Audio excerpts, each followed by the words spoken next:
Osman ഹാദിയുടെ മരണത്തിന് പിന്നാലെ ബംഗ്ലാദേശിലുണ്ടായ കലാപത്തിന് ശമനമില്ല. ഇന്നലെയുണ്ടായ ബോംബേറിൽ ഒരാൾ കൊല്ലപ്പെട്ടു.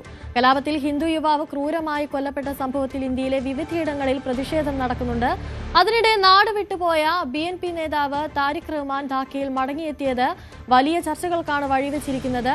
അവാമി ലീഗിന് മത്സരിക്കാൻ കഴിയാത്ത സാഹചര്യത്തിൽ തെരഞ്ഞെടുപ്പിൽ മേൽക്കൈ BNPക്കുണ്ട്. പ്രധാനമന്ത്രി പദം ലക്ഷ്യമിട്ട് തന്നെയാണ് താരിഖ് 17 വർഷങ്ങൾക്ക് ശേഷം ബംഗ്ലാദേശിലെത്തിയതെന്നാണ് നിരീക്ഷണം. അതേസമയം ഇന്ത്യയുമായുള്ള പ്രശ്നങ്ങൾ പരിഹരിക്കാൻ നീക്കങ്ങൾ തുടങ്ങിയെന്ന ബംഗ്ലാദേശ് സാമ്പത്തിക ഉപദേശകന്റെ പരാമർശവും ചർച്ചയാവുകയാണ്. അഭിലാഷ് രാധാകൃഷ്ണൻ ചേരുന്നുണ്ട് കൂടുതൽ വിവരങ്ങളുമായി. അഭിലാഷ്, വലിയ തരത്തിലുള്ള പ്രക്ഷോഭങ്ങൾ ഇപ്പോഴും നടന്നുകൊണ്ടിരിക്കുകയാണ്. ഒരു ശമനമില്ലാത്ത രീതിയിൽ പ്രക്ഷോഭങ്ങൾ മുന്നോട്ട് പോകുന്നു എന്ന് തന്നെ വേണം കരുതാൻ, അല്ലേ?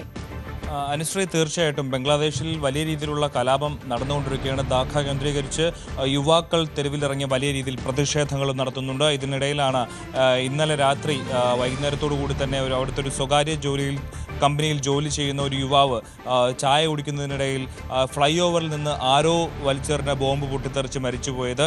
അങ്ങനെ വലിയ രീതിയിലുള്ള കലാപം തുടരുന്നു. കഴിഞ്ഞ ദിവസങ്ങളിൽ ഇന്ത്യയിലടക്കം വലിയ പ്രക്ഷോഭത്തിന് കാരണമായ ഒരു ഹിന്ദു യുവാവിൻ്റെ കൊലപാതകമുണ്ട്. അയാളെ ആൾക്കൂട്ടം കൂടിച്ചേർന്ന് തീവച്ച് കൊലപ്പെടുത്തിയ സംഭവമുണ്ടായി. ദീപു ചന്ദ്രദാസ് എന്ന് പറയുന്ന യുവാവ്. അതിനുശേഷം ഇന്ത്യയിലടക്കം വലിയ രീതിയിലുള്ള പ്രതിഷേധം നടക്കുന്നുണ്ട്.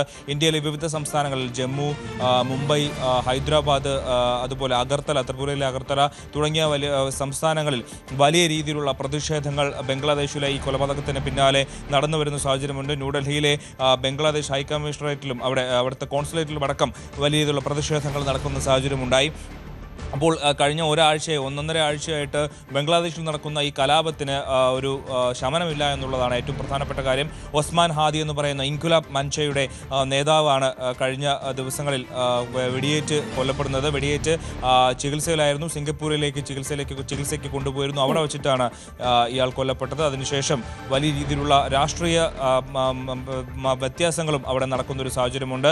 ഫെബ്രുവരി 12-ന് ബംഗ്ലാദേശിൽ തെരഞ്ഞെടുപ്പ് നടക്കാനിരിക്കുന്ന സാഹചര്യത്തിൽ BNP നേതാവ്, നാടുവിട്ടുപോയ BNP നേതാവ്. ബംഗ്ലാദേശിൽ പ്രക്ഷോഭങ്ങൾ അങ്ങനെ തുടർന്നുകൊണ്ടിരിക്കുകയാണ്. അഭിലാഷ് രാധാകൃഷ്ണനാണ് കൂടുതൽ വിവരങ്ങൾ നൽകിയത്.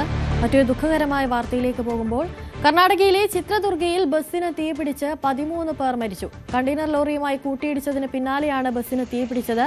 20-ലധികം പേർക്ക് പൊള്ളലേറ്റിട്ടുണ്ട്.